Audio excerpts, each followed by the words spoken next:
我一直在想啊，我这么强硬的让西城结婚是不是错了？可我不这么逼着他，他永远会混下去的。可事实证明，您做对了。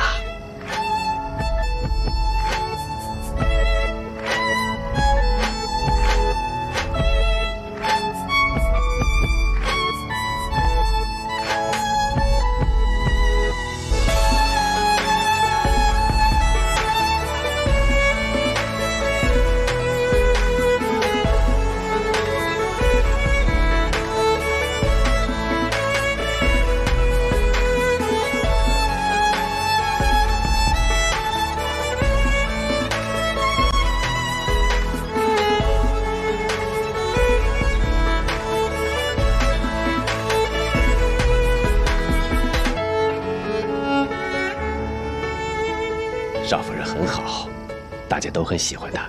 你看，就连少爷也和她越来越和谐了。